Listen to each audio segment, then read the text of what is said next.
사랑하는 축복합니다. 5월 19일 목요일 말씀으로 여는 하루 함께 하도록 하겠습니다. 벌써 이제 5월도 중순이 다 끝나가고 있는 상황 가운데 있네요. 한 주간도 이제 또 서서히 이제 중반에 넘어선 상황 가운데 있습니다. 5월달 어떻게 잘 보내시고 계십니까? 가정 가운데 하나님의 은혜가 함께 하시면 좋겠고요. 또한 우리가 말씀 묵상하는 상황 가운데서도 그 말씀 때문에 우리의 삶들이 다시 한번 새롭게 되어지며, 또한 가정 가운데서도 같이 기도하며 또 함께 나누는 은혜들을 통해서 가정이 회복되어지며 가정 가운데 놀라운 하나님의 은혜가 함께 했으면 좋겠다는 생각이 되어집니다. 오늘 우리가 함께 볼 말씀은요, 마태복음 5장 27절부터 32절까지 말씀이고요. 우리 친구들이 가지고 있는 묵상집으로는 마태복음 5장 27절에서 30절까지 말씀입니다. 우리가 앞에 날래 어떤 이야기 하기 시작했죠? 기억이 나실런지 모르겠습니다.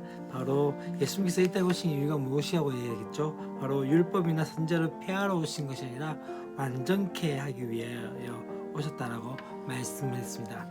그렇기 때문에 지금 이제 어떠한 것을 하고 있다면요, 율법에 대해서 어떻게 볼 것인가에 대한 부분들을 우리가 함께 지금 나누고 있는데요. 어제에 이어서 오늘은 이제 7계명에 대해서, 가늠하지 말라는 것에 대해서 오늘 예수님께서 어떻게 말씀하시는지에 대해서 오늘 말씀을 우리가 함께 보게 되었는데요. 가늠하지 말라는 이 말씀 가운데서 어떤 이야기를 하기 시작합니까? 바로 그렇게 이야기합니다. 음욕을 품는 자마다 품고 여자를 보는 자마다 이미 마음에 가늠하였다라고 이야기하죠. 사람들은 그렇게 생각했습니다. 옛날 사람들, 다시 말하면 구약을 바르면 율법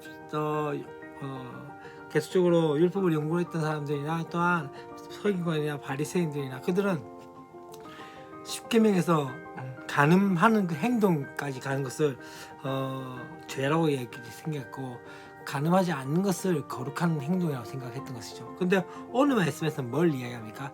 예수님께서 뭘 말씀하신다면요, 이렇게 이야기한 거죠. 바로 여자를 보고 음욕을 품고, 또한 그 가운데서 그런 마음을 가진 것 자체에서부터 무엇이 되었다고 얘기하고 있습니까? 가늠했다라고 말씀을 하고 있는 것을 보게 되십니다. 그러면서 29절과 30절 말씀 가운데 어떤 이야기를 하는지 한번 보십시오.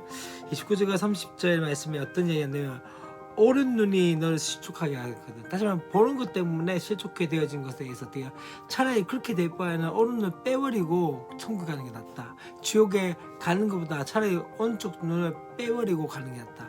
뒤에도 뭐라고 합니까? 오른손이 했던 것들 실족하게 하는 거예요. 다시 말하면 행동하게 되어진 것을 이야기하죠. 그때 어떻게 해요? 그럴 때도 어떻게 돼? 그것을 끊어버리고 차라리 천국 가는 게 낫다라고 이야기합니다. 만약 이것을 이대로 문자 그대로 해석을 하게 되면 이 땅에서는 아무도, 아마 몸이 통한 사람들이 아무도 없을 것입니다. 왜냐하면 모든 사람들이 죄를 범하고 또 모든 사람들이 그런 마음들을 가지고 있기 때문입니다. 그만큼 어떠하다는 거죠. 그만큼 이 부분에서 어떻게 해야 된다는 거죠. 조심해야 되고, 또한 그 가운데서 철저히 해야 한다는 것을 말씀하고 있는 것을 보게 되십니다. 그리고 이제는 31절 말씀부터 또 이 간음에 대한 이야기를 하면서 이제 어디로 넘는 결혼 생활에서 이혼에 대해서 이야기를 하기 시작합니다. 음행한 연고 없이 아내를 버리면 이는 그로 간음하게 합니다 라고 말씀하고 있고, 누구든지 또 버림받은 여자에게 장가든 자도 간음한 것 같다 라고 이야기합니다. 사실 이것은 신명기 24장 1절부터 3절까지 말씀 가운데 이혼 증서를 내주는 것에 대해서 이야기했기 때문에, 이 이혼 증서, 모세가 이혼 증서를 주고 그렇게 할 수 있다고 얘기할 때 지금 예수님께서 뭘 이야기했습니까? 왜 그렇게 이야기했느냐에 대한 부분에서 어떻게 이야기합니까? 모세가 이미 완악함을 알기 때문에, 이스라엘 백성들의 완악함과 사람들의 완악함을 알기 때문에 그 가운데서 어떻게 합니까? 가장 고충할 수 있는 그 부분들을 어떻게 합니까? 이혼 증서를 내어줌을 통해서 그렇게 되어진다고 얘기하지만, 실상 무엇입니까? 어떤 이야기를 하고 있습니까? 하나님께서 그렇게 하시는 이유가 무엇이냐면, 그럼에도 불구하고 이 부분에서 쉽게 이혼하지 않게 하는 것들을 이야기합니다. 곧 무엇입니까? 음행한 연고 외에, 다시 말하면 간음한 연고 외에 이혼하는 것에 대해서는 어떻게 하면 철저하게 그에 대해서 반대하는 거죠. 왜 그렇게 말씀하십니까? 아직까지도 한 몸이라는 거죠. 분명한 것은 무엇입니까? 우리가 결혼했던 것은 무엇인지 이야기한다면 남자와 여자가 한 몸이 되었던 것이죠. 그 가운데서 이혼한다는 것에 대해서 어떻게 되어집니까? 여전히 가늠한 것 위의 부분에서는 여전히 한 몸이기 때문에 그것에 대해서 어떻게 얘기합니까? 죄라고 얘기하고, 또한 그에 대해서 이제 그렇게 장가를 가고 또한 그렇게 또 재혼을 하는 것에 대해서 그것은 어떻게 가늠한 것 같다라고 얘기하면서 이 이야기를 하게 되어집니다. 두 가지 이야기가 참 우리 초등부 친구들에게 힘들고 좀 어려운 것 같습니다. 왜냐면은 이 부분을 어떻게 설명해야 될지에 대해서 잘 알 수가 없습니다만은 중요한 사실 중에 하나는 왜 우리가 이렇게 살아야 되는가에 대한 부분들을 좀 생각하셔야 됩니다. 다시 말하면 세상의 사람들의 방식과 우리가 살아가는 방식들이 참 다르다는 것을 보게 되었습니다. 사실 간통죄라는 것이 2015년에 이제 폐지가 되었습니다. 간통죄라는 것이 이제 없어졌다는 거죠. 그 이유 중에 하나 무엇이었다면 바로 성적인 자유권과 또한 어떤 개인의 자유에 대한 부분에서 그것들을 인정해 준다는 명목하에 이제 어떻게 되어집니까? 간통이라는 자체에 대한 그 죄가 성립되지 않는다라고 이야기하고 있는 상황이 됐습니다. 그런데 여전히 교회에서는 그 이야기를 하게 됩니다. 간음에 대해서 분명히 죄라고 이야기를 하고 있는 것이죠. 사장님 매스컴 계속적으로 어떤 이야기하고 있다면요, 그렇게 이야기합니다. 불륜에 대해서 어떻게 합니까? 미화시킨 거죠. 그래서 어떤 생각이 있다면요, 나도 저렇게 해봤으면 이라는 생각을 가지게 할 만큼의 그런 시나리오를 가지고 우리에게 보여주게 되어지고, 그래서 너무나 당연하게 사랑하면 어떻게 됩니까? 자기 몸을 내줄 수 있다고 생각하고 또 사랑하면 되어진다라고 그렇게 생각하는 경우들이 있게 되어집니다.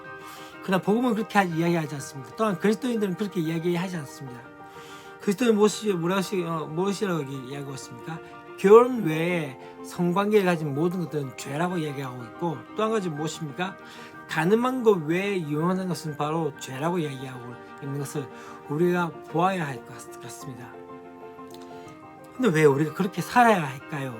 이 질문들을 좀 해야 될 것 같습니다. 왜 우리는 다르게 살아야 할까요? 그것은 이 땅 가운데 우리가 기준이 되어야 한다는 거죠. 여러분, 아이들이 많이 있는 상황 가운데서 한 선생님이 한 아이에게 기준이라고 이야기하면 어떻게 됩니까? 그 아이가 기준을 이야기했을 때 몇 년 정도로 모여 이렇게 하면 어떻게 됩니까? 그 아이를 기준으로 해서 쭉 모르게 되어져 있습니다. 왜요? 아이가 기준을 서 있기 때문이다. 이 기준이 만일 자기가 기준인지 모르고 왔다 갔다 하면 어떻게 될까요? 기준이 제대로 서 있지 못하면 모든 것이 혼돈 가운데 있게 되십니다. 사실 우리 가운데 이 땅 가운데 우리는 세상에 속한 존재이지만 세상에 있는 존재지만 세상과 다른 존재로 살아야 합니다. 그러나 한 가지 중요한 사실은 무엇인지 아십니까? 우리의 삶을 통해서 어떤 것을 나타내야 됩니까? 이 땅의 기준을 나타내어야 한다는 거죠.